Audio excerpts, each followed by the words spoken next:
G'day and welcome to the Hunting Connection podcast. My name is Zach Williams and I am your host. Here we'll connect you with hunters, fishers and outdoor enthusiasts from around the globe. This podcast will share hunting and fishing stories including past experiences and tackle the tough hunting stereotypes our community faces. We hope to be a positive influence to those outside the community while also having a laugh along the way. Hope you enjoy the podcast.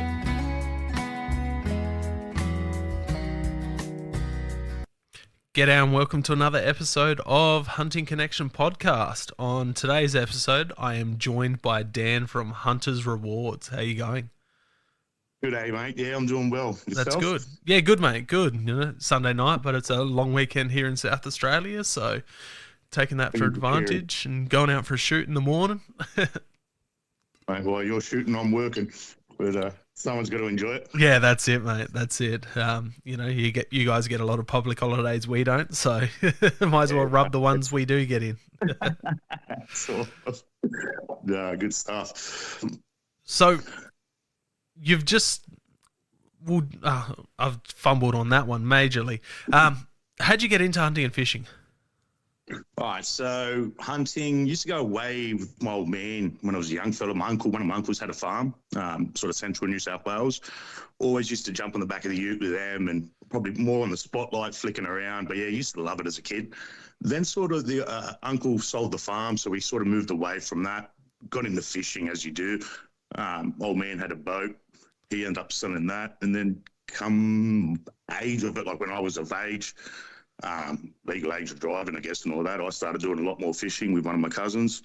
And then, got into shooting, got into a lot more, I run more dogs than shooting. I always got a gun with me, but yeah, we run more dogs for pigs.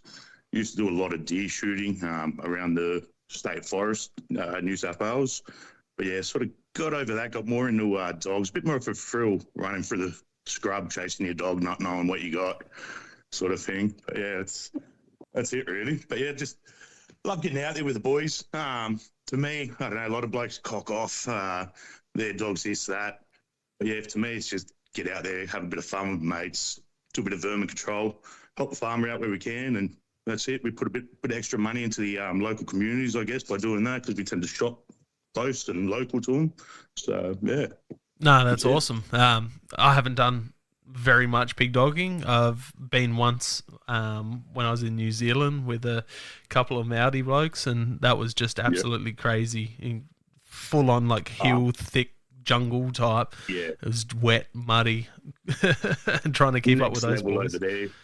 Yeah, no, they'd be. You've watched. I've got a couple of them on Instagram, and you watch them, they're fit. They don't look like the fittest blokes, but some of the mountains they're running up and down, and yeah, I'll give it to them, mate. I got over hunting the hills. We used to run up and down hills. Now I've just got some real good flat cropping country blocks, and I just go there, mate. And if I have to, I'll take young fellas with me and get the young fellas to run. That's it.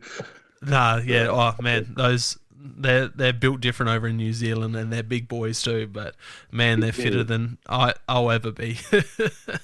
and they carry a lot of their stuff out too, like. Pigs will tend to, we leave, sort of drag them off the crops or whatever, but they eat a lot by the looks of it. And yeah, you see some of the hills they walk back up with those pigs there, they're mental. A lot of those photos of them carrying it, they're not carrying it far. It's just a photo opportunity. It wouldn't be done the whole, but it's still, but good effort. Oh man, that's it. Like the first time I went hunting in New Zealand, I've told the story on the podcast a couple times, but following the guys out to walking into Seeker camp, and you know, one's got a beer in his hand and he's smashing beers as we're walking in. You know, not hunting yet, just getting to camp. You know, it's like right on dark, and the other guy's got a beer and smokes in his hand, and they're just cruising in front of me. And there's me, bow in hand, you know, backpack full, and I'm barely keeping up, and I'm struggling. Day in, day out for them fellas, but man, that's it. Pig dogging, how did you start? So yeah, I had a mate. I grew up in sort of Western Sydney. I've moved out of there now, but grew up in Western Sydney, and I had a mate that used to run dogs. Got into it with him a bit. His dogs weren't the best. I've been saying that, you might hear this, but yeah, they weren't the best dogs. Sort of got into it. Ended up getting one of my own dogs and loved it. Just loved the thrill, to me, it's not. I don't really care for the kill. I don't get a thrill out of that at all. It's more knowing that I got the dog from a pup. I trained that dog, put it through the work, and now that dog can run out and find a pig at a K or whatever it is. And there's no way we're ever going to know about that pig being there on the back of the ute or stalking around. But yeah, I love that part of it. And then when you got to get out of the ute, you're running through the scrub and it's pitch black and you can hear it all. It's a bit of a thrill. That's the excitement for me, and that's what got me right in it. Like I said, I've got guns. Always got a gun in the car with me, so if the dogs jump, we'll chase a mob in that sense. But yeah, I just rather work the dogs. That's it. No, awesome. What type of dogs are you running, and how many?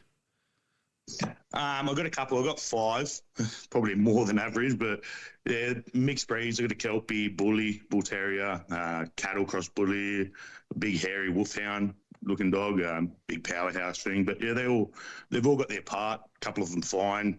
I've got one that sort of bails. So anything over 70 kilos, she'll tend to bail it and wait till help gets there. Like to run all bitches, just so I haven't got headaches at home. But yeah, it's it. I love dogs, man. Better than people. 100%. Yeah, like I come home and they're always there. They're not, you know what I mean, in that sense. No, that's awesome. How do you go about finding dogs as a pup? Are you going to like proper breeders or other hunters that have had a litter of pups, or? Not even. Like a lot of blokes are like that. You hear, this dog. My point is, if my parents were doctors, was I going to be a doctor? In that sense, like, no, I've never brought off respectable breeders in that sense. I had one good dog. I bred that once and then kept a litter from that. And it's more just off mates. Their dogs have a litter. And I'm like, oh, their dogs work. They're handy. Hopefully it works. But in saying that, like, out of my litter, I've had a couple of dogs that are handy as, and then 1 or 2 that are just dopes. You know what I mean? Any other bloke would have shot them, but I've kept them and tried to work with them. But yeah, like some blokes they're just tools to them. But yeah, to me, they're more family. You know what I mean? Yeah.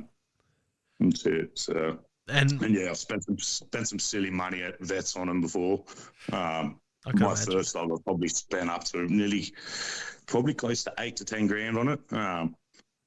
But like I said, she loves it. She jumps off. I don't force them to do what they do. They jump off the ute and chase the pig. Then yeah, you know what I'm getting at. Like a lot of people hate the whole dog on pig thing due to injuries and all that. But these dogs are sort of bred for that. Oh yeah, man, 100%. Like they're dogs. That's what they naturally in the wild. What do? They chase down game, whatever they want. Like there's been some awesome video of like wild dogs in Victoria chasing deer down recently. And as soon as there was one the other day that there was like 4 or 5 dogs chasing down this samba, and then as soon as they seen people, they just left it. But just absolutely crazy to see them when they're natural. And there's years ago there was a few videos of dingoes chasing down water buffalo and dropping water buffalo down in the top end, and that's just absolutely insane. When they're in packs like that, yeah. And that's it. Yeah, that's what dogs are. Dogs have done all their existence. So you taking dogs out hunting for pigs, like it's their core, like hunting is for us. Yeah, that's it. Like a lot of blokes, like I said, they're family to me. A lot of blokes, everyone loves to get good video footage off their dogs. I've got another social media page, sort of more about hunting videos and all that. And yeah, a lot of blokes, they'll put prolonged videos of their dogs swinging off a pig. We tend to get in there. Don't get me wrong, we'll always run in filming. One of the boys will always run in with the camera filming, but someone else is always running in grabbing that pig because we don't want to see our dogs get hurt. We don't want to pay $1,000 each time for a bet. We've always got chest plates and all the tracking gear, chest armors and all that sort of stuff, but that doesn't always help.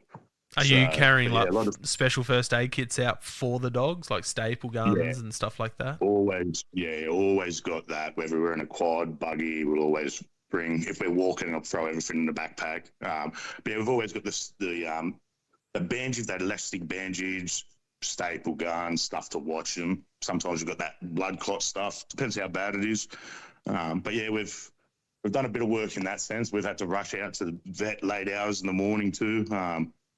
And yeah, every time it happens, you always sit there. I've had 4 hours. One time we woke up one morning, first hunt, dog got hit up straight away, raced back to camp. We literally just threw all the swags on the tray, didn't even roll them up, just tied them up. 4 hours back to the vet in Sydney, and that 4 hour trip was the quietest trip, probably the quickest trip we've ever done, but it was the quietest trip back. And the whole time I was sitting there thinking, I had the dog in the back seat bleeding and all that. Like, she was fine, wrapped up, wasn't bleeding out, just lives.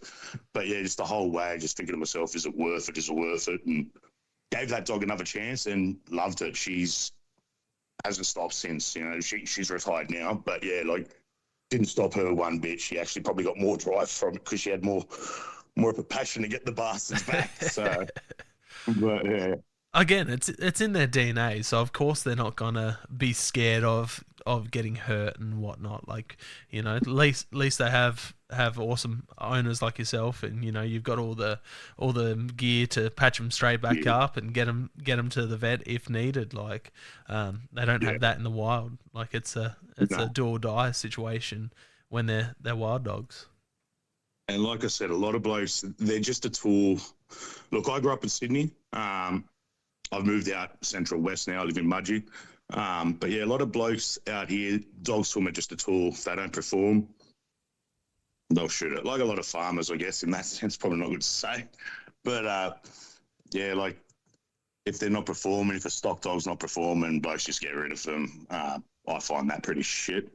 Move the dog on if you can't move the dog on. So rehome it, give it a chance, whatever. Like I said, I've had dogs that were shit for 2 years straight, and blokes would have put that many bullets in them, whatever, but they've come good. They're probably not award-winning dogs, but they're handy to me. They're useful. So, what are you looking for in a pup when you're finding a new pup? And are you looking, like, what are you searching for? I like smaller dogs. I've got a big wolfhound, staghound. She's a good powerhouse and she'll hold anything, but she gets knocked up a lot. Tires out a lot. Depends what sort of country you're hunting. When we used to hunt in the pines, where it was a bit more hilly and that, you like those smaller kelpie, cross bully sort of dog, something that would get into all the blackberries. But now that we hunt, I still prefer my small dogs, but now that we hunt a lot more open crop sort of country, anything goes, man, really. I've been out with Jack Russells. So, like, yeah, whatever. But yeah, I rather little dogs in that sense. Just they go hard. Yeah. Small dog. I always say small dogs, big hearts. Don't tire out as easy. Don't overheat. Yeah, don't tire out. Look, I've got a mate that's got a small dog, Kelpie Cross Bully, and this dog would run all day. And yeah, like, we've just on one block, it had, I think it's called Walter grass. We got that over here and it's real hot underneath it. And yeah, this dog's fit as and cooked herself under that. Come good, but yeah, just cooked herself under that. So it can happen anywhere, really, even winter, you know what I mean? So we just like to look, when the dogs leave the ute, I like to be on top of it. We'll wait a bit. And like I said, we don't sit there and wait. And once we know they're hit up and they're on, we're pinning it straight to it, and that's it. No, that's awesome. Yeah, something I need to get out and experience sometime. Again, it's not everyone's cup of tea, but it has its place out in keeping pig numbers low. And it creates really good hunters. Like, there's some absolutely insane, like, in a good way, pig hunters out there, and they drop some big pigs and they get the numbers down, which is what we need. It helps. It works. Look, I've done a lot of shooting in my time too, and like I said, I've probably got, when was it, last year? I think I got 360 pre-pigs in the year, dogs and shooting, but majority of them would have been dogs. Yeah, crazy. So yeah, like, I wouldn't have, if I was just running a gun, there's no way I would have got that numbers. I can't even find a live pig in Australia, let alone 360. Oh, mate, I can send you a video of a block we got out at out Pilliga. You heard of Pilliga State Forest?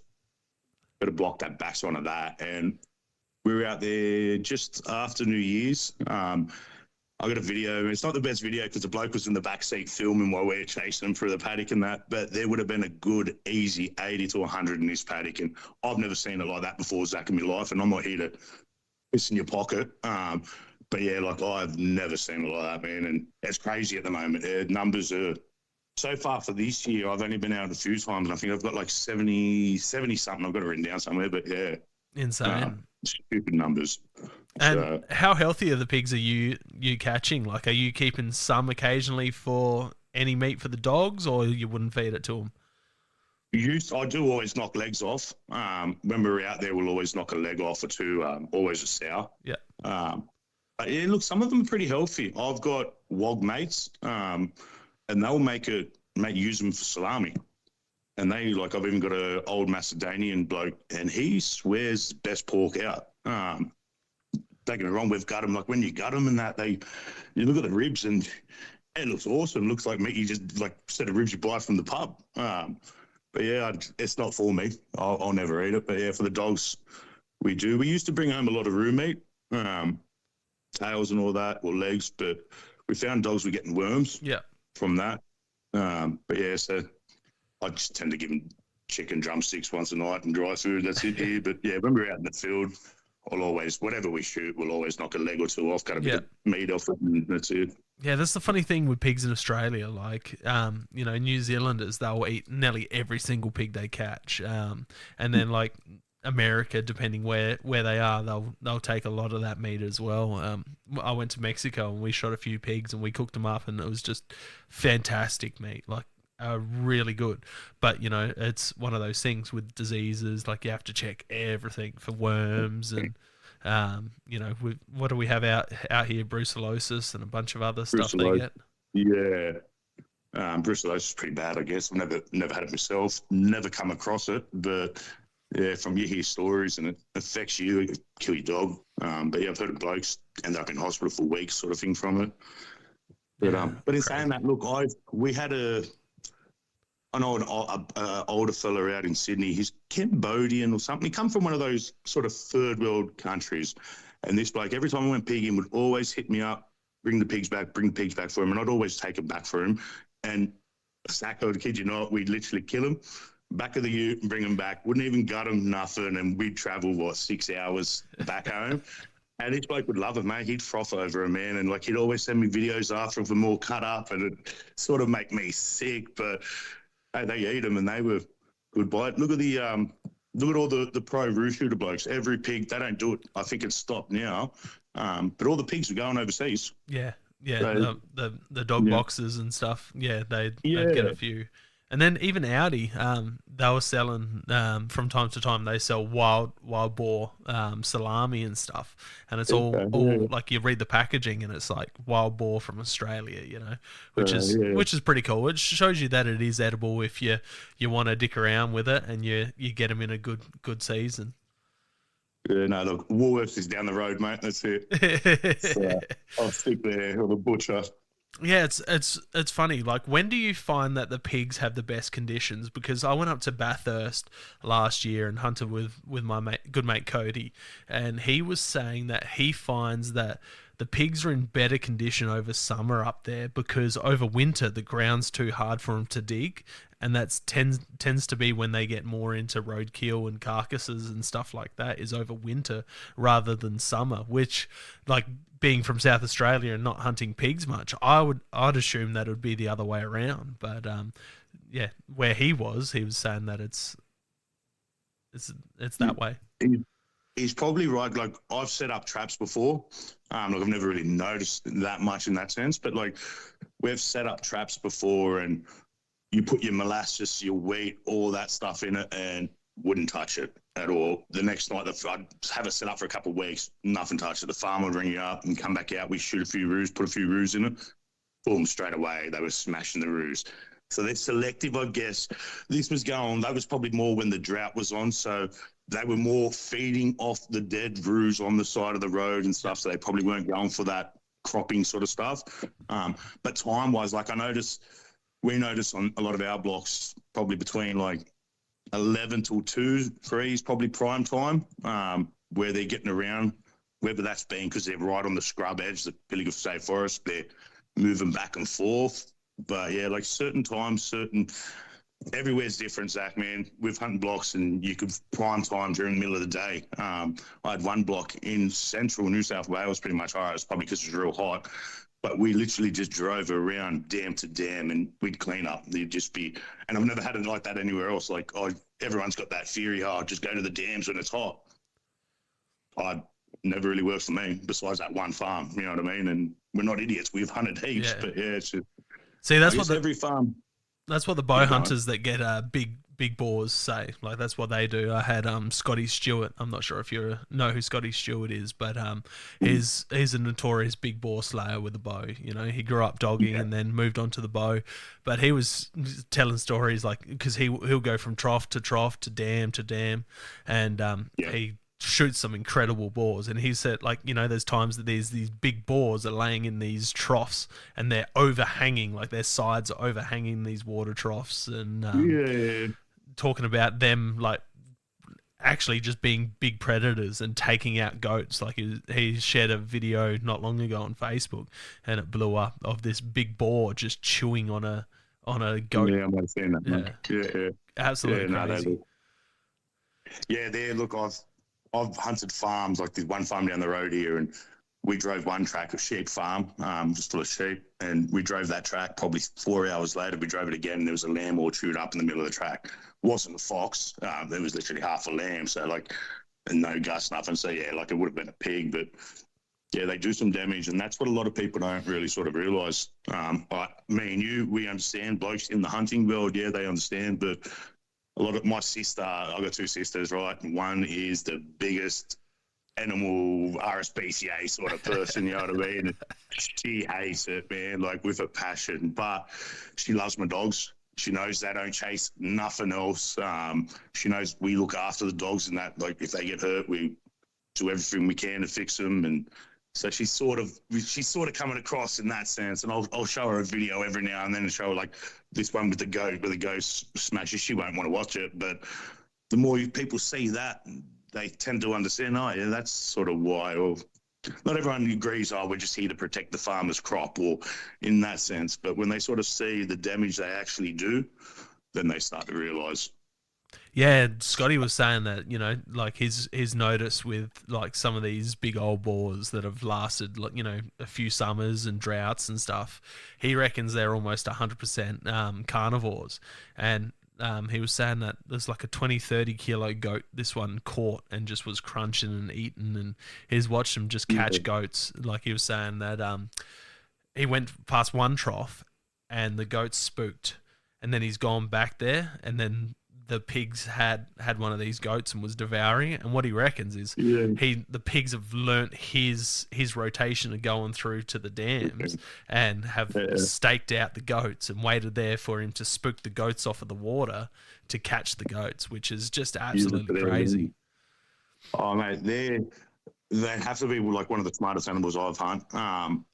I've got a video. I'd have to go from my phone to find it, but we got a video of us chasing a pig through a crop, through the stubble, on a buggy, and like we've got the spotlight on it and all that. And coming up to the fence, they all know where their escape route is. They all know where the holes are in the fence. They all know where their shelter is, or the creek, or the trees, or whatever.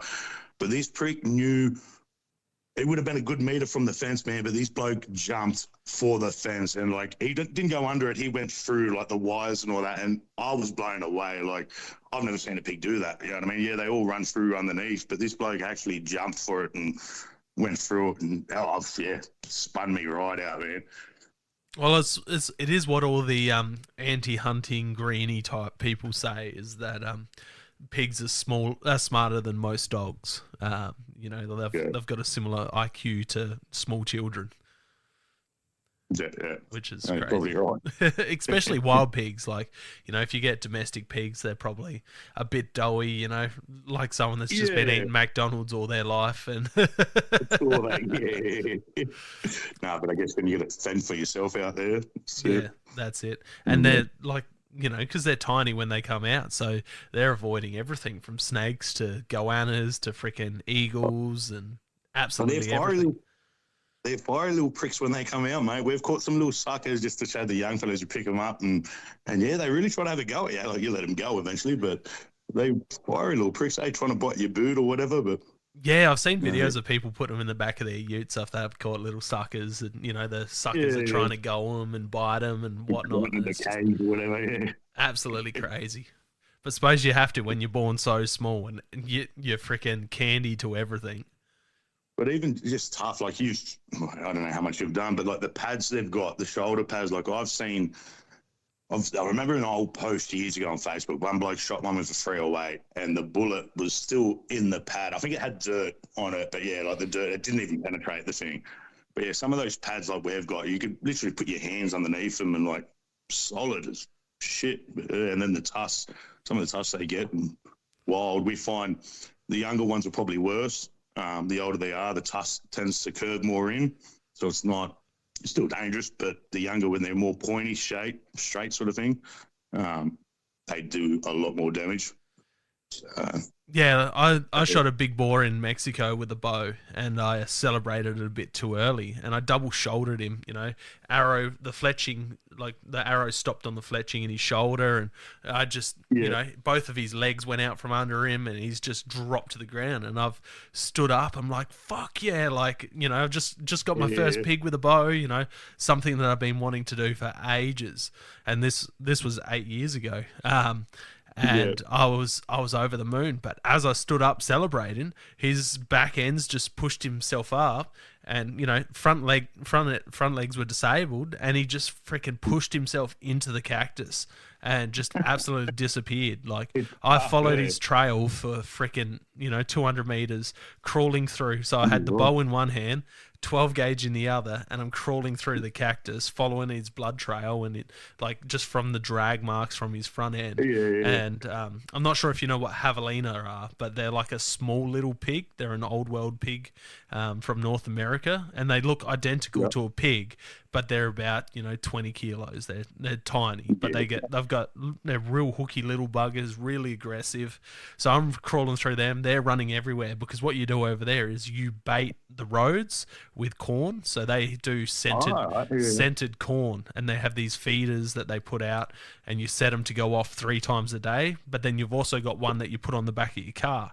So you drive up and down these roads in like they call them a sendero, and you drive up and down in a big X, and everything comes out of the cactus to eat it. The pigs, the javelina, the deer, and so there's pigs and javelina all cruising around me as I'm crawling through this cactus. There's rattlesnakes and big spiky shit everywhere. But I just I went and followed the tracks in the blood for 200 meters, and I just could not find him, and he just pushed through. And then not last year50, I was up Bathurst, up at my mate Cody's place, and we come over the top of this hill, and I've this little 50, 60 kilo boars just like staring at us. And again, I've put an arrow in him straight behind his shoulder, and he's squealed and just taken off, and he went 200-300 meters. I hit him a little far back because I wasn't expecting him to be so close when we crested the hill, because we seen pigs on the opposite face, which what we're heading for. And he just took off. Like, I'm so surprised how tough they are. Oh, yeah, like we've shot them before, and you got to put decent, and they're always good shots, but got to put a few in them sometimes. Depends where you hit them, but well, that big red deer behind me, so I shot him after that property in New South Wales as well, and 200 meters with the 300 Win Mag just behind the shoulder, dropped him perfectly. But I'm caping him out and skinning him out, cutting him up, and right in the scruff of his neck, I've hit something hard, like right in the middle of his neck. And it was a 243 pill mushroom in his neck. So the season before, somebody's got a shot into him because he had no marks on his neck. So the season before, someone shot him, and it's healed up over.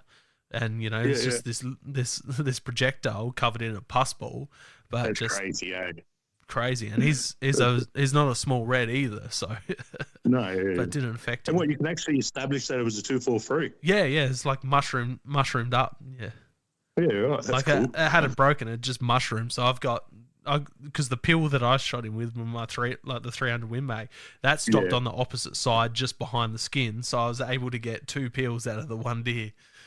That's cool.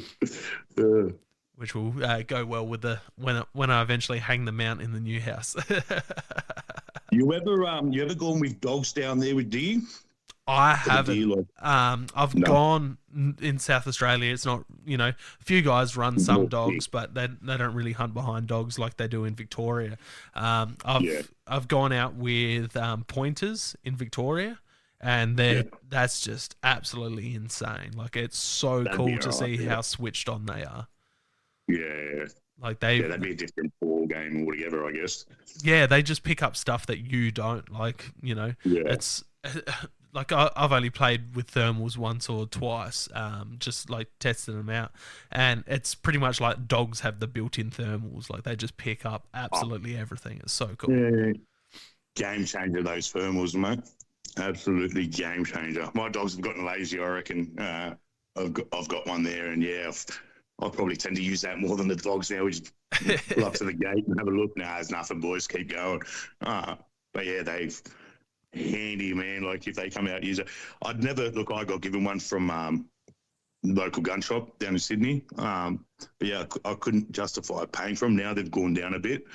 But yeah, like if you were making money off shooting roos or something like that, you'd be crazy not to have one. Yeah, that's it. So And they've legalized them in like the handheld ones in Victoria's public land as well, which is a game okay, changer for people that do find it hard to go find deer, and they're yeah, still working it out. But it's also one of those things like, is it cheating? Is it being lazy? Or is it good to yeah, use it for the advantage? It's one of those things like you get the old school hunters and they're just like, nah, you can't use it. Shooting a stag under thermals is wrong, and you didn't really hunt it. yeah, But then people made the same argument when rangefinders came out. People probably made the same argument when scopes came out. yeah. And when we a went lot of from those black blokes are probably powder to yeah, a lot of those blokes are probably the ones that go pay the hunting safari overseas when it's all big game in a pen. But yeah, look, you're always going to have people whinge about everything, mate, and that's it. Like, I've copped it before, right? You're not hunting, your dogs are hunting, you're doing nothing, but yeah, you say what you oh, want, man. it's true. if Yeah, people yeah, can't see me winking at you, but nah. Look, yeah, all forms of hunting have their downsides, their upsides, and it's just kind of what you get stuck to. Like we were talking before the podcast. Me, I got stuck with bow hunting. I love bow hunting with a passion. But yeah. then you find like you get some guys with rifles, and they're like, "That's cruel. Why would you do that? Just use a rifle, shoot it in the head." And like you get all these different arguments, no matter what discipline of hunting that you're doing. Yeah. No, there's good and bad in everyone, mate. There's wankers and non-wankers in every sport, I guess. That's it, man. That's it. So Hunter's Rewards. How did that start come about, mate? Because that's what you're on here to chat about. We got to know you a Yeah. bit. That's Yeah, so basically, I don't know, everyone's seen Adrian Patelli, all these giveaways and all that, but I'd never come across one for hunting. I have seen one since recently in the last week or two. But yeah, I've never seen one sort of based around that membership platform. So that's what we're trying to set up. I've teamed up with my mate from Horsley Park Gun Shop, and they've come on board for them and Abella's gun shop in Campbelltown. So yeah, we're starting small, just giving away a couple of thermals at the moment till we get numbers up. Obviously, we can't go and give away a buggy when we only got like 500 members. We're out of pocket real quick. But yeah, look, we've got some Polaris. I've got Polaris on board. We're Horsley Park Gun Shop, Abella's, got some other big names, but like big one is join us and we'll get you 20% off. Not everything, but 20% off at Horsley Park or Abella's Gun Shop. Yeah, that's beautiful. pretty good savings. So we're talking in between 10 to 20% off on stuff, whether it's ammunition, guns, or saves, whatever you need. Now that's a big thing to hunters. It is. Living prices these days, like, has gone up. Fuel, our local fuel, like where everyone was filled up the other one servo there, because I think every other servo in town is empty out of fuel now. Oh man, so I was making jokes about that today and laughing. It's fucking toilet paper and COVID all over again. That's what people don't understand is they're freaking out. They're filling up their cars straight away. The fuel shops aren't, like, the servos aren't used to getting 200 cars in a day, so of course they're going to run out. Yeah. They're draining You're not going the to get that supply. delivery the next day. Yeah. So everyone's going stupid like that. And look, so I just thought we'll start this. Like we were saying earlier, the hunting community's not so much fishing. Fishing doesn't really cop it as much, but the hunting community cops a lot of slack. don't get me wrong, you do get dickheads out there that ruin it for other blokes, poachers and all that. That whole Bondi thing's a totally different thing, Yeah. irrelevant to hunting. We copped all the slack because of that. And look where we're at now. We're getting shafted big times. It's 100%. 97 again. That's worse. I'm very outspoken. I'll probably tone it down a bit here. Nah, don't worry, man. Look, I'm just as outspoken. look, when it first come out, I'm not a conspiracy theorist and all that shit. But if you really look into John Howard and like go back to Port Arthur, but there's a lot of conspiracy about that. Funny thing is, before Bondi, good old Johnny Howard come out the week before and started talking about gun laws. Coincidentally, the week before. Yeah. But yeah, look, I'm not saying that's a setup or conspiracy, whatever, but yeah, like we just cop too much shit. So I thought, look how many blokes jumped on board to raise money for this lawyer that got nowhere. I don't know what's happening with that. I didn't really support it. I didn't follow it. I always thought it was just a money grab at the beginning. Yeah, look, a lot of the community, our industries, there's a lot of blokes that are out there willing to support it. And so I thought, why not? Let's support it in a sense that we can all get together. So I've literally been, even today, I've been trying to get emailing all big brands and little brands. I've got a lot of like the pigging smaller blokes, just the merchandise guys that are all jumping on board, blokes selling chest plates and all that there. Jumped on board. So now we're sort of trying to reach out tackle shops and all that. But yeah, like if we can all get together and support each other, like you said the other day, I think it was you in a message. You were saying, you know, a lot of these other blokes in the competition sort of thing. Yeah. That's mad. Get along, you help each other. Big thing with pigging, I find everybody's out there. My cock's bigger than your cock. Fuck off, dickhead. I don't care for that. Your dog caught bucket, 12 pigs, I caught bucket, and one sucker. Yeah. I couldn't give a shit, right? I'm out there, like I said, I'm out there to have fun with my mates, with family, whoever I'm with, help the farmer out in that sense like we can. And yeah, there's a lot of dickheads in the industry too. So 100%, man. You get it in bow hunting, you get it in rifle hunting, especially when you get antlers and anything that you can score, you know, points on, whether it's you know, shooting big stags or bucks or scoring big pigs, whether you're a bow hunter and you're scoring it by Douglas points on how big the tusks are, or if you're a pig dogger and you're scoring it by weight and whatnot, you know. It's just ego. Yeah, like that's all it is. That's it. It's all, just ego tripping. But, so I teamed up with mate James from the gun shop at Horsley, and thought we'd team up to give a bit more credibility like that. It's a bit hard for a bloke just coming out and, like, how do you know? A lot of people are skeptical over Pratelli. Is he legit or not? Obviously he's legit, but yeah. So teamed up with them. They're sort of helping to push it through the shop, trying to get our name out there. And yeah, look, we gave a thermal away last week to a fella in Tasmania. We tried to do it live, but we didn't have his mobile details at the time, so we were trying to get in contact with him, and then we ended up getting him half an hour later, and by that time it was a bit late, so we couldn't do a live feed. It's in the mail to him. He should be getting it hopefully Monday, Tuesday, so he's going to do a unboxing of it all just so we can show we're legit, we're not bullshit in that sense. But yeah, look, we've got another thermal at the moment. We've got a pulsar on board now. So we're giving away a pulsar at the moment. Slowly, we're going to build up. We know we can't sort of stick around those $3,000. We've capped entries. So I've capped entries, participants sort of at the moment, so it's fair. So we've capped it at 500. So we're not getting 1,000 people for a free, you know where I'm getting at. Yeah.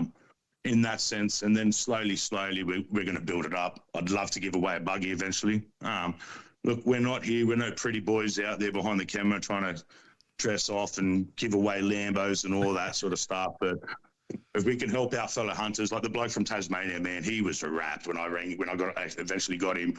And like, he just got the old accent and that, and I was a bit laughy about it all, but he was over the moon, man. And I loved that. That was mad. I think he only paid $10 for it, and he got a $2,500-3,000 unit for that. It was awesome. That's crazy. I had another fella. Yeah, so like I had another fella who runs Cane to Grain. Cake. Shit, what's he called? Anyway, we got one of those pigging things up there up north. Fuck, yeah, I feel like a dog now. But yeah, even he was. I've lost myself. I've confused myself now. That's the hardest thing with talking. You stumble once and then Yeah, everything goes out the yeah, way. It's no, like me at the start of the podcast. I do it all the time, Ed. but yeah, so that's it. But yeah, that's where we're at. So, what So, does it take to become a member or enter into these giveaways? Like, how are you running that side of things? all right, so at the first, we ran it through Shopify because we were trying to build the website. Now we've got rid of the whole Shopify and we've got a website. Like I said, I built the website. I'm a carpenter builder by trade, so it's not going to look as good as all these other ones. A few We're nails hanging slowly out twerking still, and it. Yeah, so we're still twerking it. But so we got 3 different tiers. It's either $10 a month, $20, $30 a month. Each tier, so the $10 one will get you 10 entries per month, and then entries accumulate every month, so they go up. If members join within the month of March, we're sort of running a bonus where they'll get extra entries. So it's like 25 extra entries for the lower tier, 50, 75 for the high tier. And then those will accumulate as well. So it gives them that bit of a boost, being a foundation member. Helps us, helps them. So that's it really. But yeah, look, we're starting off with thermals at the moment. I've got Zero Tech on board with scopes, all that. And so look, Horsley Park's probably one of the biggest gun shops in Australia. Lucky enough that I grew up in Horsley, so I grew up with them and very good friends of mine. So yeah, we're helping each other out. We've always been I've always had that bit of a entrepreneur sort of mind. So yeah, I hate work.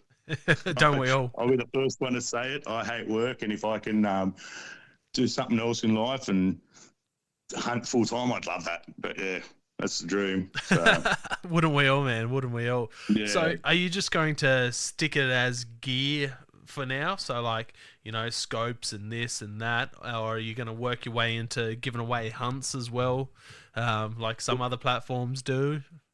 Yeah, I've branched out to a few. I don't want to say too much because I know the other fellas. I don't know if he's sort of bouncing off me, but yeah, I have got a couple of safaris on board up north.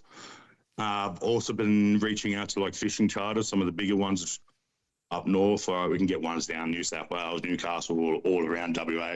But yeah, I'm sort of branching out. Some blokes spend some big money on those fishing tips. Like I could never justify it. Paying a hunt, I could never justify it. But yeah, like some of those blokes spend some silly money on them. And if you could win a ticket for $10, you could win a 10 grand hunt, everything paid for, whatever it is. Awesome, mad. No, so yeah, like we're playing like that. So at the moment, we're buggies. We can't legally give away guns, but we can give away vouchers to gun shops. okay. I want to stick away from the so a lot of these other blokes like Patelli gives or LMCT, they'll give away cash incentives. I want to sort of stick away from that and just give products that people want. Eventually, we want to get more. So we're pushing out to the fishing and hunting. Obviously, a thermal was not going to be handed to a fisherman. So in a few months, we want to sort of have multiple prizes where it's appealing to the hunter and appealing to the fisher. Both values valued at the same sort of cost, and yeah, you pick which one you want, take that, and that's it. So are you just going to hold monthly giveaways, or are you going to move to like weekly, fortnightly, or multiple giveaways eventually? We definitely, yeah, I'm all for that. We'd love to give like a thermal a week away. If we got the numbers, we could do it easy. But yeah, eventually doing stuff like a thermal a week, a spotlight a week, stuff like that, whether it be a Garmin tracking system for dogs, stuff like that a week. And then if we could do a Quintrex tinny at the end of the month for a buggy, the big one, you know what I mean? And a buggy decked out with a tray on the back with spotlights, all sort of stuff, thermal gear, whatever, fully set up would be awesome. But yeah, like at the moment, until we get our numbers up, we're going to stick with monthly thermal. Look, if it all goes well and we get members subscribed like silly, but like I said, we've capped it at 500 for this month. So next month we'll see how we go. If we meet that 500, then we'll jack the prize up to a $5 grand thermal, or a thermal with a roof mount spotlight or handheld, like something like that. We're going to throw out options. Like I said, we got the biggest gun shop behind us. So we can do that. Whether it be a thermal with $1,000 gift voucher at the shop. I know it's not appealing for a bloke in WA, but we're in 2026 and Australia Post goes everywhere. So that's it, we man. can send. And when you're saving 20% on a $1,000 thing, that's $200 is pretty handy for your ammo or whatever else. You know what I mean? So. Yeah, man. What about state laws? How does that go? Because, you know, speaking of Adrian, you know, Patelli, Lambo guy, you know, he constantly has battles here in South Australia with things run like a lotto. Have you looked into the different states as well? Yeah, you guys get shafted in South Australia, all right? So the way I'm running it, if it's under 10 grand, we don't have to put a permit in. Prizes. If it's South Australia, if the prizes over 5 grand, you got to start applying for permits. So you guys really get shafted. But yeah, we looked into all that. And yeah, as we grow, we'll be applying for permits and doing all that. And like I said, look, I don't want to go outlay. To tell you the truth, I had a quote to build this website, 24 grand. I laughed when the bloke told me that, and I built it in probably a day myself. It ain't a 24 grand website, but to me it works, and you know, it directs people to where they got to go and does all that. So, and eventually, look, we'll spend more money on that. When it grows, if it grows and we can put more money in 100%, we'll put more money into that and whatever else we got to do. But yeah, for the permits and all that, I've looked right into that. So through this month, I wasn't going to run anything until I got my head fully around it, because the Shopify one ran, but it probably wasn't the most legal way in that sense. Shouldn't say that, but it all works well. There was no scam. The bloke's getting his prize. So we've looked into it all. We're doing it, set it all up properly now, and what you got to do is you got to offer your members something. So that's where we offer discounts. So we got 20% of the gun shops. We got a lot of the smaller blokes that are all offering 10%, whether it be Garmin hunting gear or chest plates or just merchandise. So that's your way around it, sort of thing. Yeah, killer. No, it's a wicked idea, and it's good to see. You know, it gives people the chance that, you know, can't afford, you know, a $2,000 thermal. You know, I'm nowhere near going to go out and spend $2,000 on a thermal. So if I can pay $10 a month and have a chance of winning a thermal, that's fucking wicked. Yeah, that's it. So, but yeah, look, it doesn't appeal to everyone. I know. Yeah, like we're just another one of those raffle people giveaway sort of things. There's a shitload out of there. Like more, I knew about a couple of big ones, but now after starting this Instagram, they just keep popping up, and I've been reading a lot of terms and all the stuff of how seeing how these blokes work. And there's a fucking lot, man. I found some Irish blokes in WA, and they seem dodgy as, and they delete a lot of the comments and that. That's just the accent. Look, I've got a couple of Irish mates, but yeah, they're all right. But look, yeah. So we're giving it a crack, Zach. That's it. We can hope for the best. If it works, it works. If it doesn't, we'll shut it down. But like I said, there was no one else doing it. Well, we couldn't find anyone else doing it. With this whole Bondi thing, like I've been trying to think, I was even thinking, how do you get around like a whole armory is probably a bit silly, but if poor blokes got a hand in their guns, is it feasible to just say, let's go to the local gun shop, Horsley Park gun shop, they can licensely hold it as dealers and all that. Have they got big enough storage and charge a fee? Like I've been trying to think of anything sort of thing. Like I said, I hate work, man. So, oh man, that's technology these days. It's 2026. There's got to be easier ways to make money than swinging a hammer. Oh, that's it, man. You know, I started this podcast thinking that maybe it'll make me money one day, but 4 years in and it's still costing me. But it's all a part of it, man. I love doing it. I get to chat to awesome people doing awesome things. You know, You know, like I said, there's a couple other people doing it, and I sent you links doing similar things. You know, it's not all the same, but it's like I said to you, man. Like, you know, a few of those guys are my mates, and I'm more than happy to have you on and chat about it and support you. Because again, you know, we're all doing something that we love. You know, it doesn't matter if you get a bit of a kickback from it. You know, like we all need to make money somehow. So, you know, it's only Yeah, funding look, our passions. You're you know, everyone does it for some coin as well, but you're giving back, and you're supporting gun shops, you're supporting brands, and then, you know, giving people a chance to, you know, they pay $10 and they win a 2.5 grand thermal. That's awesome in my books. look, I know I'm never going to retire off it. Um, but yeah, like I said, if we can help another bloke out, when I was growing up and when I was buying guns and all that, it was stupid. Like I never went and bought expensive guns for that sense, because it was always tough. It was even scopes. I always just went the cheapest scope, and Same. they done well for me. And some blokes, they go spend stupid amount of money, but good on them if they can do it, they can do it. But yeah, like I could never do it, and if I could have the chance, like you said, if I had the chance to win a thermal or something, or a buggy for 10 grand, I'd jump all over it. I'd love to win the Lambo, but I don't know where I'm going to park it. They'll be paying more for services than I could afford. So, Rather than a Lambo, good. let's do some camo Land Cruisers, and we'll send them out. Yeah, a couple of 7079s with roof mounts or something. The But redneck yeah, Lambo. Look, I'll tell you straight, mate. I emailed. I tried to reach out to Toyota. Obviously, we're not at that stage, but we put the feelers out there. I reached out to Polaris, and Polaris actually got in contact with the local dealers here and told them to get in contact with me. So that's awesome. sort of saying something. Yeah, that's saying something in that sense that we got support behind us. And we're only growing. We're only young.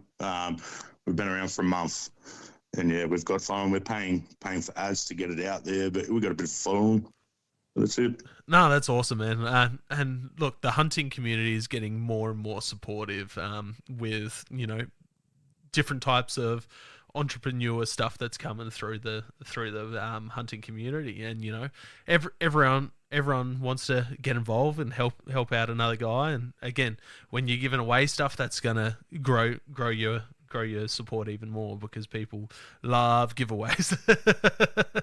Well, look, at the moment, It's a cool model. if anyone's listening, jump onto our page, Hunters Rewards, and we're doing a free giveaway at the moment for the month of March. So we're giving away I think it was a Power Beam Spotlight, 7-inch Power Beam Spotlight, an F-Dick knife or pig sticker, and a bit of merchandise. So you've got to jump on, you've got to follow a couple pages. You'll see the post, it's pinned to our top page, but you've got to follow a couple pages, tag your mates, one of them sort of things. And then, yeah, end of the month, we're going to give away that for free, but we're still running the thermal giveaway as well.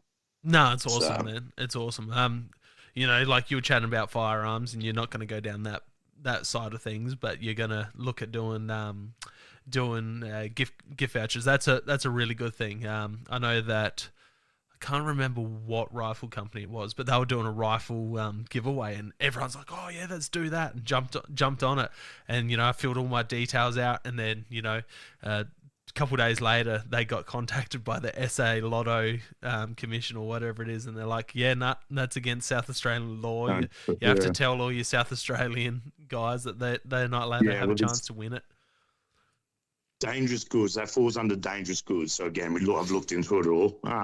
Actually, mate, ChatGPT teaches a lot of shit these days. But yeah, no, I looked into it. Dangerous goods, so we can't raffle that off. We can, we can. So at the moment, they give it, maybe not to you guys, but in other states you probably can, because Abella's gun shop was doing one at the moment where if you brought a Winchester, anything Winchester from them, you went into the raffle to win a gun.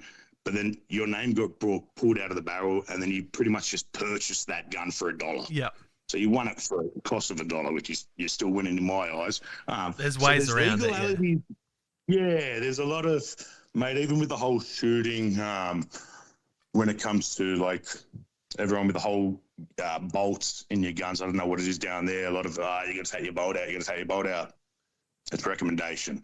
There's a lot of, even just the laws, there's a lot of grey area. There is. With that, and the firearms registry know that, the police know that. Look, I grew up in southwest Sydney. We grew up in acreage. We grew up on just under 10 acres, right? Had chickens. Neighbour's dog come around and was chasing the chickens around, even bailed my old man up in the corner sort of thing. And I'm a licensed firearm holder. I rang up the cops. Didn't want to do nothing wrong. I was like, rang up the cops, local cop shop, said, can I shoot this? Blah, blah. No, we can't tell you yes or no. Bring the registry, bouncing back and forth between these two blokes. I ended up just throwing a rock at the dog and got rid of it like that. But yeah, like no one could tell me if I could legally, and on acreage, but yeah, no one could tell me if I could, wasn't going to shoot it with a 300 Win Mag, just a 22 or something. But yeah, no one could tell me legally. And yeah, so. Yeah, they'll never tell you what you can and can't do. They'll only suggest, and you know. Yeah. But, so apart from your bigger giveaways, is there any other ways that you're thinking of growing, or you're going to keep that hush hush and see where it goes? Yeah, we don't want to give too much away, but like I said, we will be. I got to ring a fella from up north, top end, one of the safari fellas. Probably gave his name away there, but yeah, got to give him a call, work out something with him, and then we're trying to get on board with a few of the bigger mobs, more around the reef, Great Barrier Reef fishing.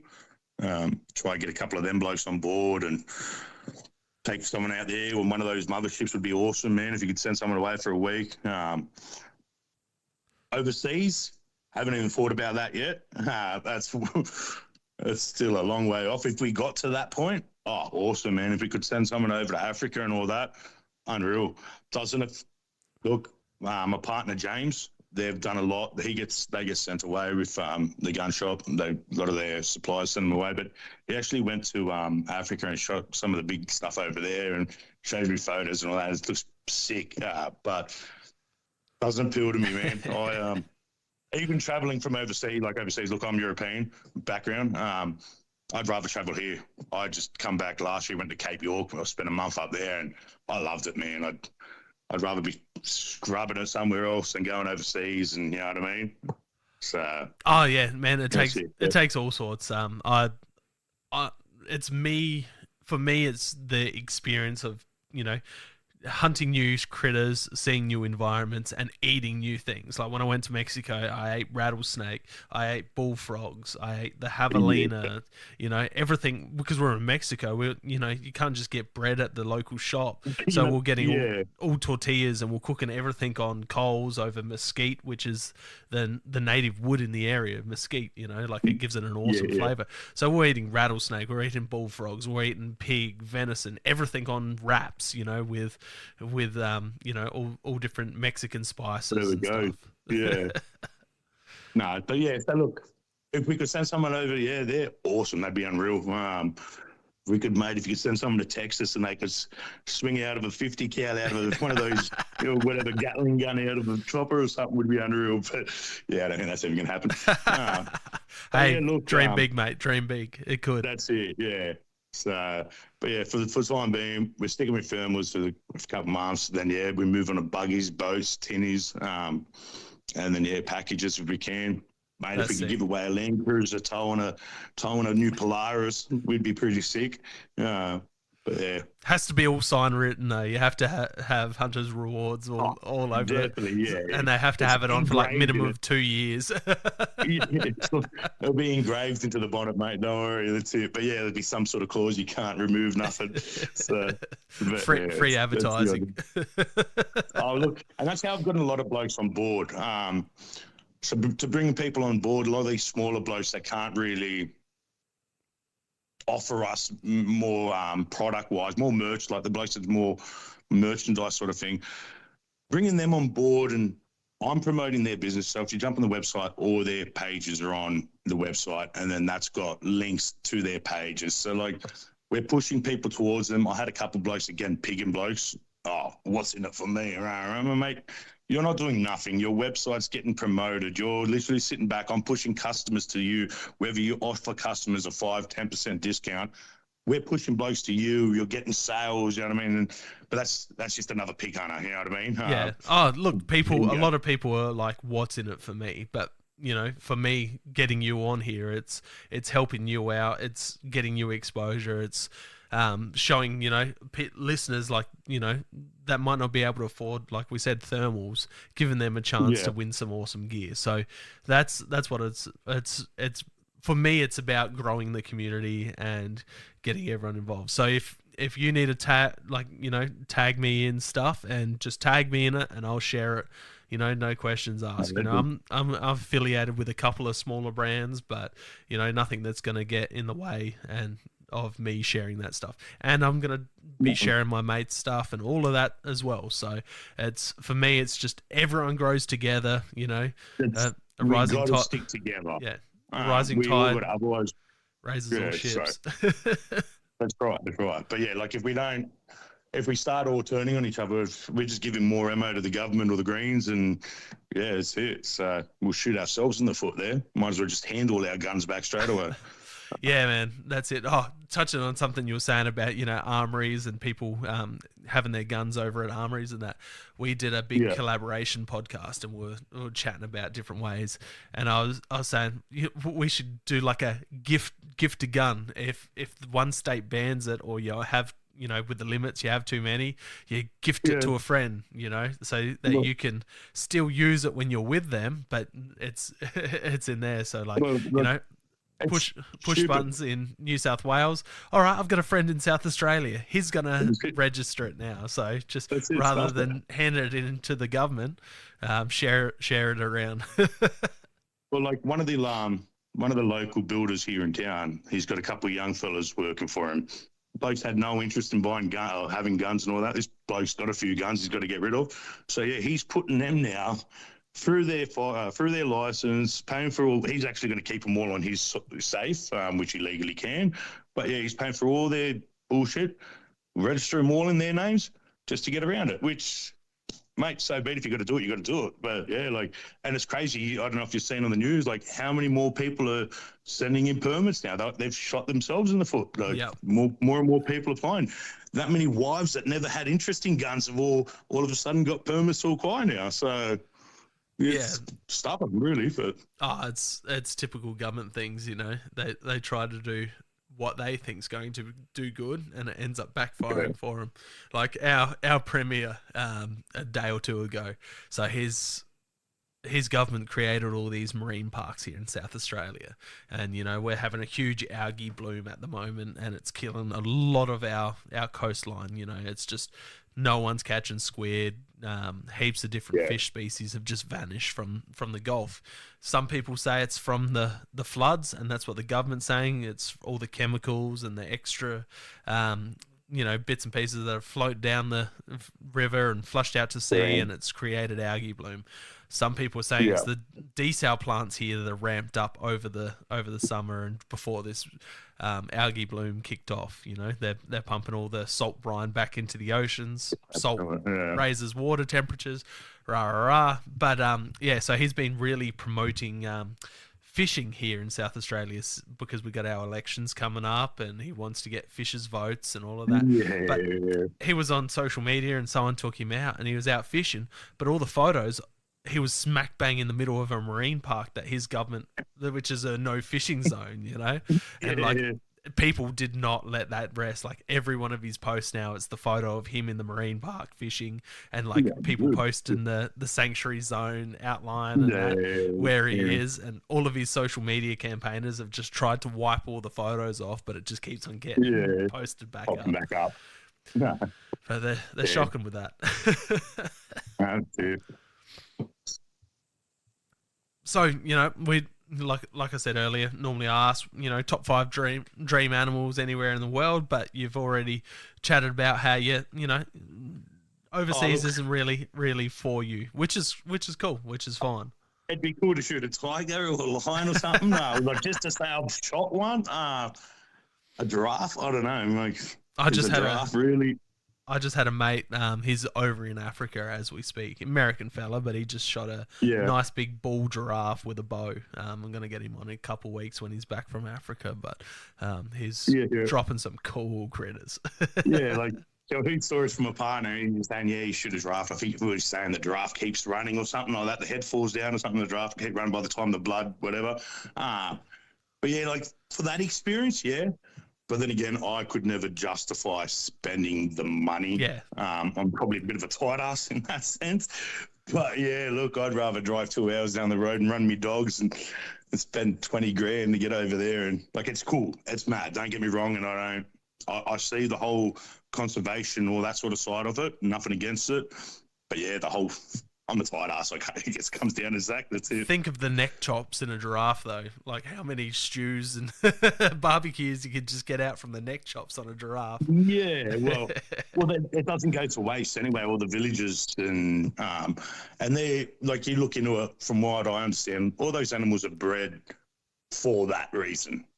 Not for that, but like they're in a sort of game park. Yeah. And they potentially know they're going to get shot or whatever. Yeah, that's how they do it. But yeah, all these game parks have the most numbers of animals because they want the oldest animals, which grow the biggest horns, and they become the best trophy animals, quote unquote trophy animals. Yeah. But yeah, it's amazing how it all works. If anyone's interested in how the whole Africa thing works, Meat Eater did a really, really good series, 3 or 4 episodes on YouTube of Stephen Ranella hunting in Africa, and they show how it gives the locals jobs, whether it's tracking or skinning or caping, and how they utilize all that meat and how it gets divided between the workers and the local communities, and how the money goes back into conservation and how they pick animals as well. It's not just like there's an animal, shoot it. They're like looking, that one's like, we could give that one another 2 years, that one there's starting to go back, and it's a really, really cool couple part series on YouTube. And then there's a episode I did not long ago with Mike Arnold, an American biologist who does a fair bit of African hunting, but he's just brought out 2 books on hunting Africa and how they brought back lions and wildlife. They're on my bedside table. I'm about a quarter of the way through the first one. I'm not a massive reader, so it's a big thing for me to have books on my bedside table. So I'm getting there. Eventually, I've given it to myself that I'll read 5 books this year, which I haven't read a book since freaking year 10 of high school. Yeah, the same, mate. No worries. But I'm good on you. That's it. I'm down 1 book so far, and that's Ben Honke's book about fly fishing for trout in New South Wales. I smashed through that one. That's a really good one if you want to start reading like I have this year. Yeah. But man, we've got a cool community here in Australia, and we can make wicked contacts overseas as well. So it would be cool to see. Is it open to people from overseas as well, or is it only Australian residents? It's only AU residents. Yep. It's all in the terms and conditions. You're 18 plus, obviously. Yep. AU residents, because if we start going overseas, then you got to start looking at permits and all that. And don't want to ruin it for you, but if we do get massive, South Australia might not be on the cards. We got to look into it. So that's not 100%, but yeah, like I know there's another fella doing one that just started. I think he's avoiding South Australia at the moment. Yeah. For those reasons, look at Patelli, and he's got money, that bloke, to fight it. Yeah. To be able to, so yeah, he just South Australian lady won a house here in South Australia. For people that don't know, they don't watch the news cycle or whatever, but he did a house and she won it, and then the SA Lotto Commission have turned around and said, hey, no, that's an illegal, like you can't do that in South Australia under our lotto giveaway clauses. So they actually stripped her from getting it. So eventually he turned around and he gifted her. She didn't win. He gifted her $100,000 or something to make up for it. I remember gifted her money to say, "Hey, look, I'm sorry. I did everything I could." He's been in and out of the courts here, battling all the different allegations that they're trying to get him for. But they're terrible here in South Australia. And as I said, there was that firearms company that was giving away firearms, and they turned around and said, "Sorry, SA, we've been contacted that you're not allowed to do it." And SA misses out on a lot of these different things. So for the meantime, anything under all our prizes under $5,000, you guys are sweet. Is that Anything above that. is that recommended retail or? Well, yeah. See, like we got to look into that too. I'm sure there's ways around it in that sense, but if we're getting a product, if it's retailed, yeah, recommended retail at $5,000, and we're getting it at a cost price, how does that work? At the same time, look, I've been in contact with, I've got my solicitor looking at it. My solicitor isn't an expert in this field. So yeah, like I've been in contact with solicitors that deal with sort of the whole gambling or lottery sort of system. Just got to chase it up more with them. But yeah, as we grow, we're just keeping it small. We don't want to shoot ourselves in the foot and give away a $5,000 product and we're out of pocket $3,000. You're just silly there. Now so we're keeping it small for the meantime, and then hopefully we blow up and go all the appropriate avenues as we go. Now I'm going to put you on the spot here. It's only because it's just popped into my mind.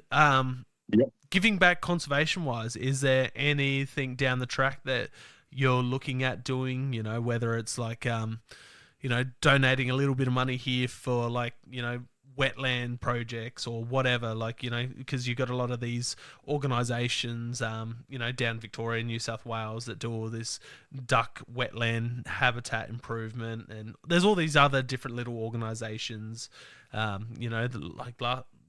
couple of the bow hunters last year, or early this year, they raised some money for some local youth groups and stuff like that. Is there anything like that you've been looking into, or is it not a possibility? at the moment, I haven't, but yeah, definitely a possibility. Like I said, we've only been active for a month. Definitely a possibility, because that helps to grow too. Whatever can help us grow, and if we can help each other out in that sense, we're all for it. If we can give back to the community, like I said, we'd rather spend. So I'm in Mudgee, but I'll always try to do my shopping in town, the small towns. So we try to give back like that where we can. If we can help, we can help. Awesome. I had something else to say to that, but I just forgot it. But yeah, so wherever we can, we can. What was it?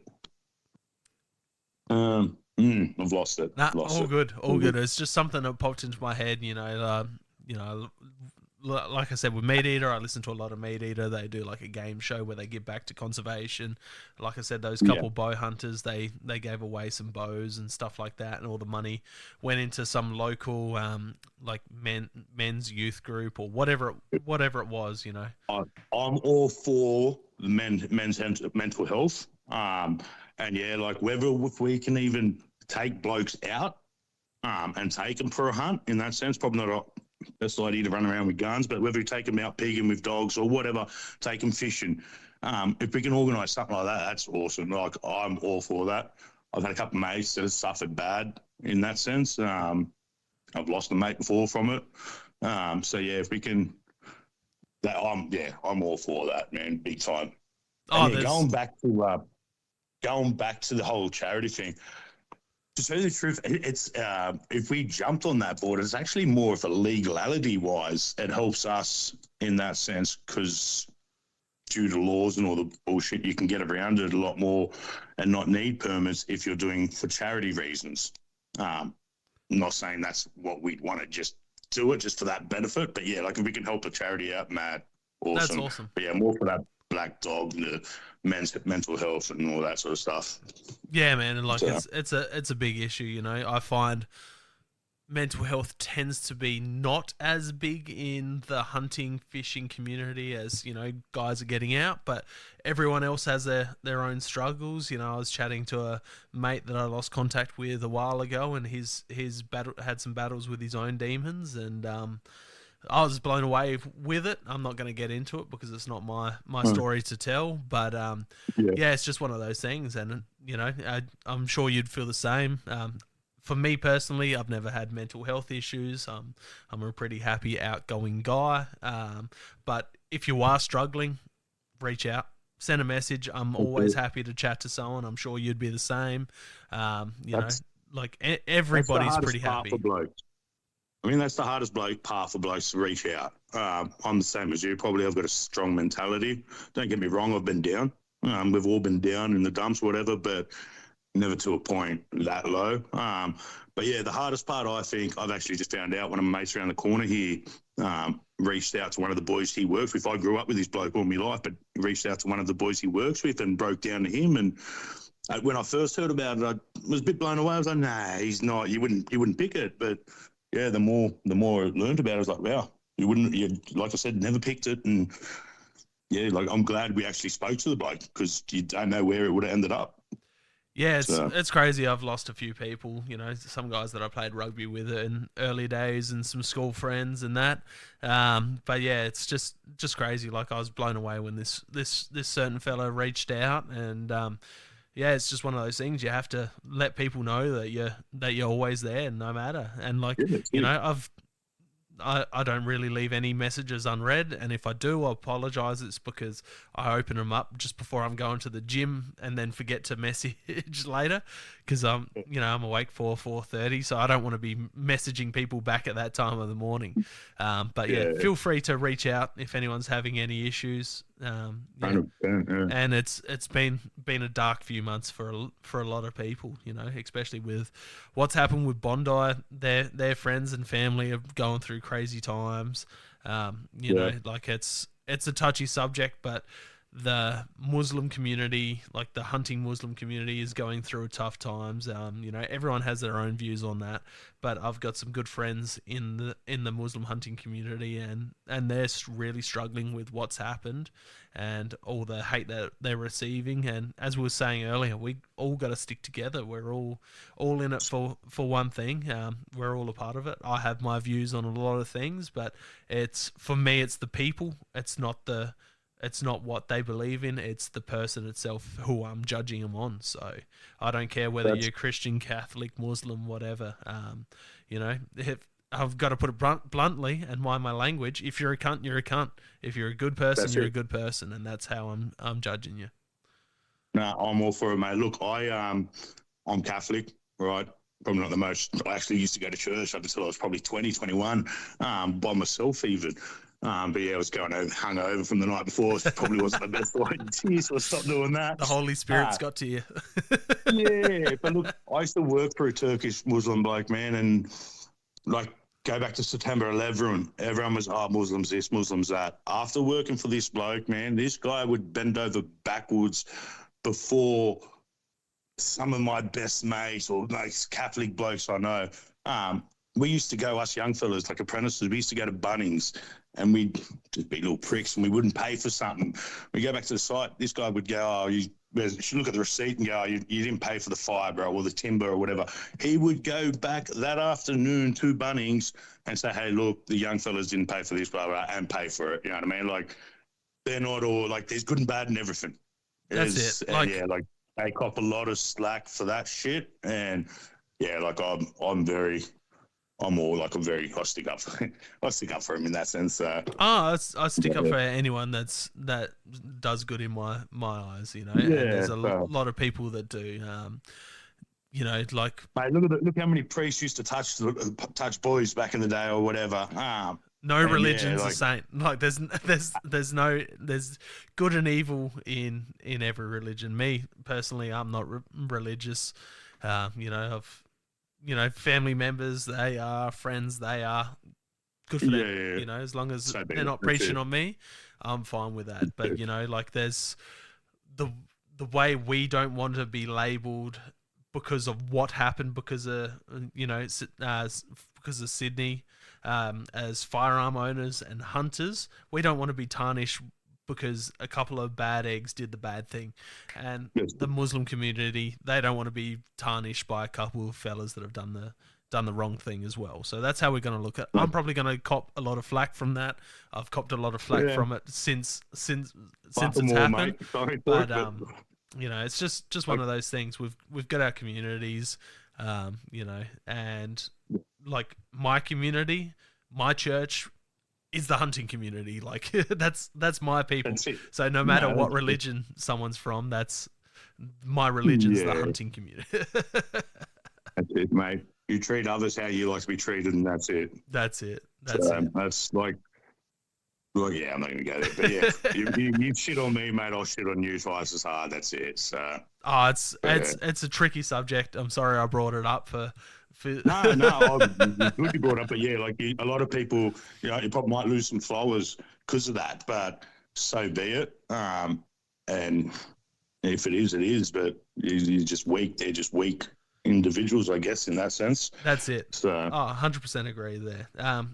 Speaking of the public side of things, how do you see the public views on hunting and hunters? Being out as a hunter, I think they're good. But yeah, I know we cop a lot of slack. Look, big doggers probably cop more than shooters or bow hunters. But yeah, we do cop a lot of shit. Hey, pig hunting's still legal in South Australia. Well, there you go. Yeah. I'm spun out about the whole bow thing. But you can go to Northern Territory and you can go buy a crossbow without a license. We can still buy a crossbow here in South Australia. Like they're still legal. You can't use a bow and arrow. We can own bows and arrows. We can go we can go target shooting. You just can't go hunting with a bow and arrow. I can go bow fishing and shoot carp, but I can't go shoot rabbits or foxes or deer or goats. What if the paper target blew away? Yeah, that's weird, isn't it? Sorry, I jumped in there. No, good. But times are changing, mate, and it's scary. That's why I guess we all got to sort of stick together, because who knows in 5 years' time are we even be able to shoot? Look at WA. I don't understand the full gist of what's happened over there, but they got shafted. Give it time till we all started. We'll have to move to either New Zealand or Northern Territory. Or get Trump to do a Venezuela and just come and pinch easy. Pick Albie up. Mate, that's what we need. We need a bloke like Trump. I don't know if you've seen it, but there was a good video getting around after they kidnapped the Venezuelan bloke.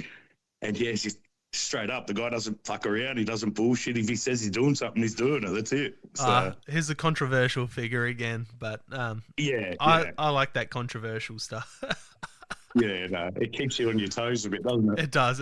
And it kept Venezuela on their toes up until that minute too. Yeah. But yeah, he's supposed to go buy Greenland. But yeah, good on him. Funny shit. How would you change the public views on hunting and hunters? How can you, mate? We can change our views. We can change our family members' views, hopefully. But the general public, in today's day and age, you know what I mean, in society, we got no help. The media just twists shit and manipulates everything. You can go preach out whatever you want. You might get a few good eggs that sort of see the good side. Last couple of weeks back, we took a couple of the younger girls here from town. Never been pigging. Grew up out here in regional New South Wales. Never been pigging. And on the way out, we were explaining why we do it. And I showed them a couple of videos and all. I think we showed them one with the goat getting mauled. And they sort of started, oh, yeah. And then when we took them out, and at the end of it, they wanted, let's go next weekend. And they never wanted a bar for it at the beginning, you know what I mean? So there's hope. But look, in the city, good luck with it. Regional, yeah, right. People understand more. Like if you're growing up on the land or you're from out here, you sort of understand. Or when you're getting smacked, you're smacking 10 roos down the road a month. You understand you got to harvest that sort of stuff. But when the city bloke comes out, I don't know if you know Mudgee well. We're not far from Bathurst. So we're not far from Sydney. We're about 3 hours from Sydney. A lot of wineries. So we get a lot of the tourists come out for the wineries and all that. Mate, when they're coming out with their Teslas and they're smacking in the roos on the way out here, I'm thinking they're on the way home. They're probably more understanding why we harvest these vermin pests in that sense. But yeah. Yeah, that's something that blew me away. Like you've just brought it up, hitting roos with cars. There's been a couple of pieces coming out of Tasmania about how devastating deer are being on cars and people hitting them. And I was just laughing. I'm like, no matter how many people in Australia hit a deer with a car, like 30, 40 times more riding off cars because of kangaroos, because the populations are out of control in most areas. It is. Oh, it's crazy, man. I used to go to one farm and I had a brand new, when my ute was brand new, and I'm the type of bloke I'd avoid. I don't want to rain the roos. I hate getting insurance work done or panel work done. But yeah, there was just this one road going out from, it was only Narromine out past sort of central New South Wales. And yeah, there's this one section of road. It was like they were kamikazes, man. And they'd be on the side of the road, off the road, back on the road, and then they just run into you at the end. And they're guaranteed if you drove down this road, you'd always, and I'm the type of bloke that I'll try to slow down, like I don't swerve or anything, but I'll try to slow down, and yeah, fucking manage always to hit them. But yeah, so. Oh man, Hay Plains is shocking. Driving up to Bathurst last year and crossing Hay Plains between midnight, and it was just absolutely ridiculous. I think I was doing 60, 70 across Hay Plains, sitting in the middle of the road, middle of the night, just watching these roos and just like slowing down when they're jumping out, slowing down, speed up, slow down. Like, it was insane. I got a mate whose brother was going hunting out from Sydney. They were heading out to Nymagee. They got a farm out in Nymagee. Had the whole family in the car. I think they were in like a 200 or 100 series Land Cruiser. They had the whole family loaded in the car. Going around a corner, hit a roo. Roo got caught up in the wheel arch, rolled the car. The bloke's paraplegic. He's been in a wheelchair since now. And like,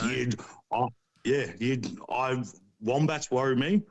Like you hit a wombat going around a corner on the wrong spot, yeah, you've got a good chance rolling. A pig, I guess, too. But roos, you wouldn't think that, eh? Like, yeah, right, maybe come through your window or something, but you're not going to think you're going to end up rolling your car, end up in a ditch in a wheelchair for the rest of your life. I've heard a couple of those stories of kangaroos getting caught up in wheel arches and rolling cars. And then, Pop telling me old school stories of, roos getting caved in because the roos had jumped over the car and landed on the roof and just caving the whole freaking roof in. Yeah. Absolute crazy stories. Yes. I get paranoid if they're going to come through the window. The chances are, like at the bull bar, if you're going to hit it, hopefully it goes under, but yeah, look, let's just try not to hit the bricks. Yeah, and these city folk, like these Greens, like there's that one Greens fella that was going around videoing bull bars in cities and, complaining about how dangerous they are and how much they risk killing people if you hit someone with a roobar. It's like, I'm pretty sure if you're going to get hit by a car hard enough to kill you, a roobar or not is going to it's not going to matter. They're like the law with the, the fishing rod holders on the bull bar. Yeah. If that bull bar's hitting you, mate, you're still getting smacked. That's the least of your problem. Same with spotlights. Like lights. Above. They're not meant to be above. I'm more worried about the bull bar than the spotlight, mate. But hopefully the light blinds me a bit so I don't see it. But no, that's Australian government. We're just cooked in that sense. Our laws need an overhaul, I think.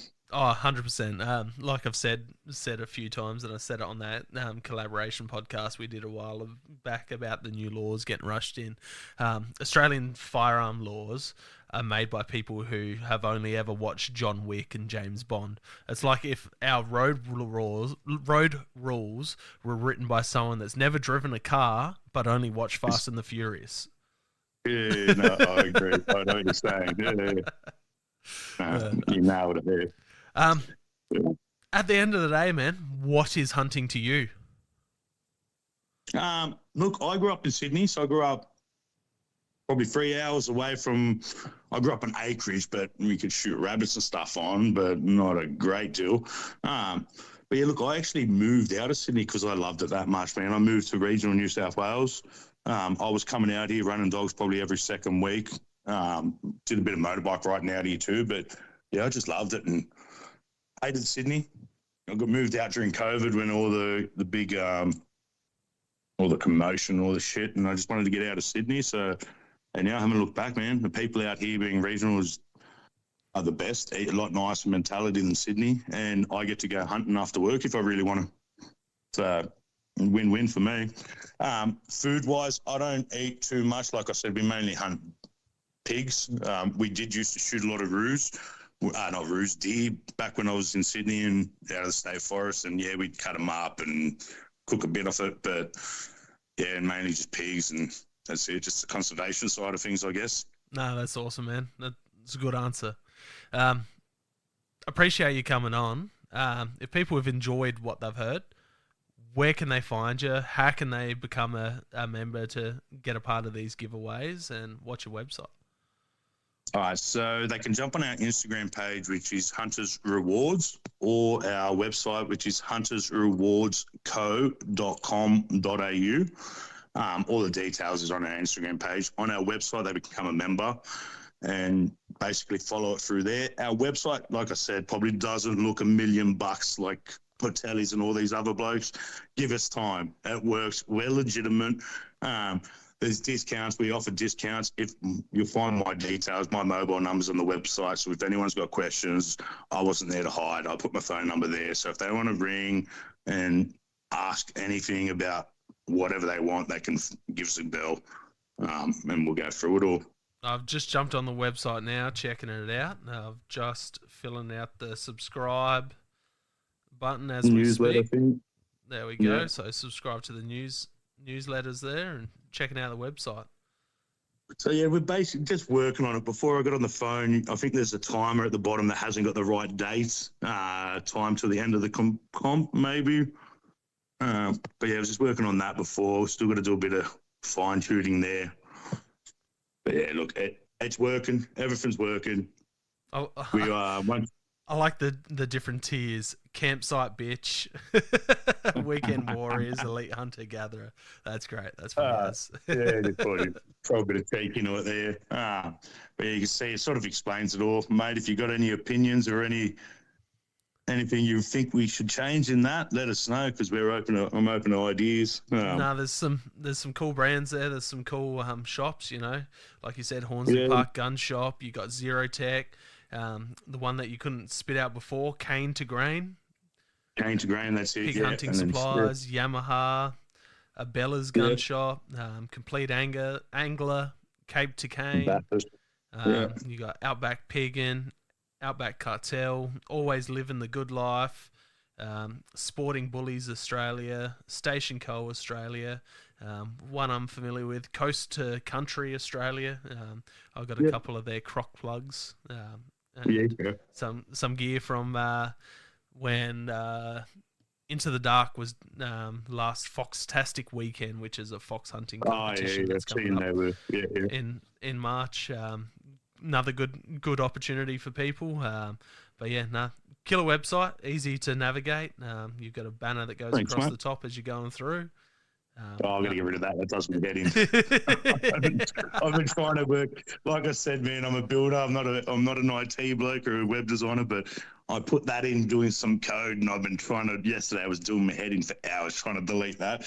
So if you got any website guru guys on there that want to reach out, and if you can help us out. We can swindle some sort of deal, I'm sure. Nah, there you go. I don't even have a website for the podcast.